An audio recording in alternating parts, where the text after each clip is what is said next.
Willy, menarik sekali kalau kita berbicara soal bursa karbon. Tapi sebelum kita menuju ke sana, mungkin Bapak bisa jelaskan sedikit apa ini IBC dan sejak kapan IBC ini dibangun?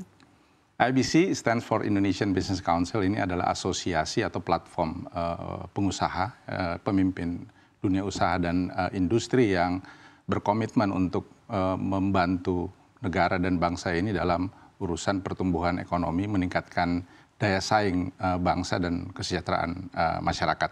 Fokusnya adalah pada menyiapkan research yang berbasis data dan fakta, melakukan advocacy bagi kebijakan-kebijakan pemerintah, tapi juga mendorong program-program baik ya, yang ujungnya adalah peningkatan daya saing bangsa Indonesia ke depan. Kita tahu kita akan menargetkan untuk bertumbuh mencapai negara maju ya, keluar dari middle income economy menjadi high income economy, dan tentu peran private sector ini menjadi sangat penting. Pemerintah tidak bisa mengerjakan sendiri, sehingga pemimpin-pemimpin dunia usaha berpikir mari kita siapkan sebuah platform di mana di platform itu pemerintah dan dunia usaha itu dapat bersinergi untuk mendorong pertumbuhan ekonomi Indonesia ke depan.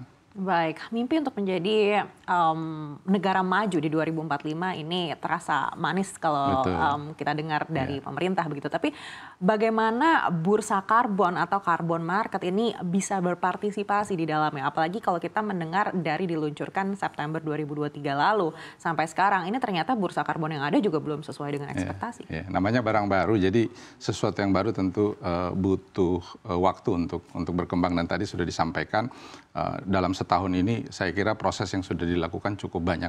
Tapi what we need adalah sesuatu yang lebih revolusioner dari apa yang sudah kita lakukan, dan teman-teman di IBC itu berkomitmen untuk mendorong, mengupayakan agar kita benar-benar bisa kontribusi menghidupkan bursa karbon dan carbon market ini.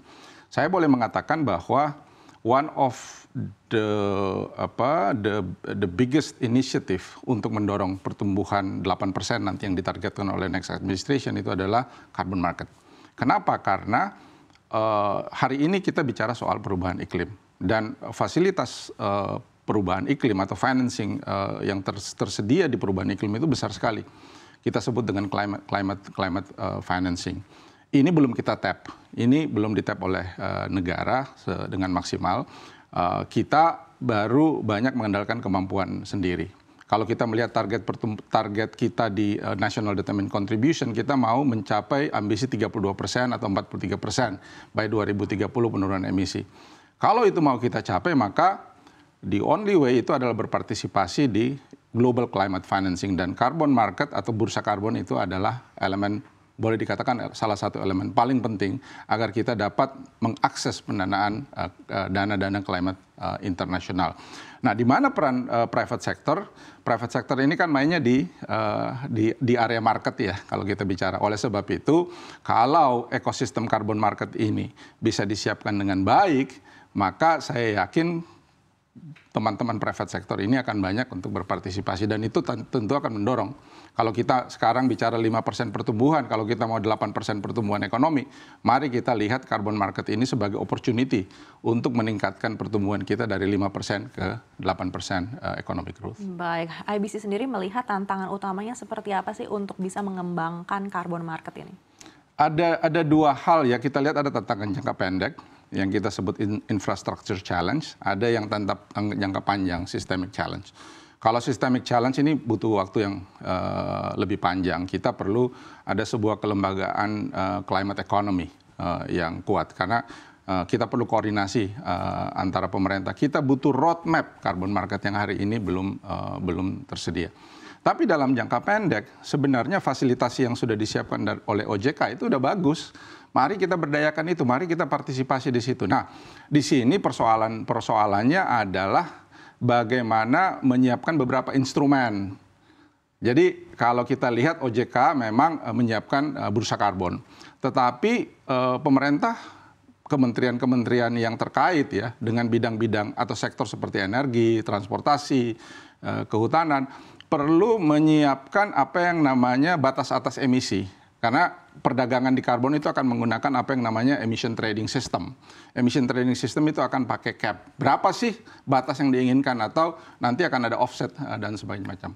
Yang kedua, untuk registry juga perlu disiapkan. Jadi sebelum masuk ke carbon market harus ada sistem registry nasional yang sekarang ada di Kementerian LHK. Ini semua harus dalam satu sinergi sehingga proses carbon market itu benar-benar menjadi kredibel. Jadi kebetulan kami baru meluncurkan sebuah kajian studi dan di kajian itu kami memberikan rekomendasi pemikiran. Apa yang bisa kita lakukan dalam jangka pendek agar carbon market Indonesia yang sudah diluncurkan tahun lalu itu bisa mulai take up gitu. Nah, dalam jangka panjang tentu kita bisa berpikir lebih baik supaya kelembagaan carbon market itu kita bisa reference beberapa. Di Eropa, di Singapura bahkan itu sudah menyiapkan sebuah kelembagaan carbon market yang baik. Baik, kalau dari riset IBC sendiri, bicara soal timeline, seperti apa gambarannya dari mulai proses registry yang tadi Bapak sampaikan ini harus segera dibenahi, hingga bisa kita memulai untuk perencanaan jangka panjang? Ya, jadi saya mau mulai dari sebenarnya we are the haven of carbon ya. Jadi Indonesia karena kita punya hutan, kita punya kekayaan biodiversity, kita punya natural resources yang luar biasa. Kalau kekayaannya di sini kita jual ke luar negeri kan aneh.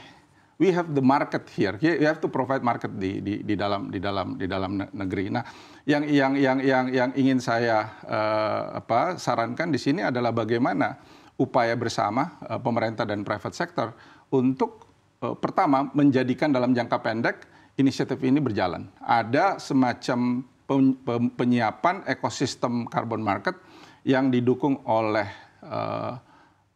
pengintegrasian sistem-sistem tadi, baik itu di OJK-nya maupun itu di Kementerian LHK dengan sistem registry nasionalnya, maupun di kementerian-kementerian terkait dengan menyiapkan penentuan batas atas emisi, sehingga trading system itu bisa berjalan. Kemudian dilengkapi dengan MRV mechanism dalam jangka panjang.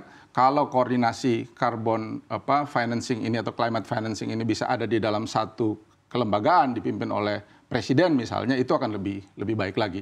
Tapi yang bisa kita lakukan dalam jangka pendek sekarang adalah memaksimalkan aturan-aturan yang sudah ada dan instrumen-instrumen yang sudah ada dalam satu ekosistem yang bersinergi. Baik, kalau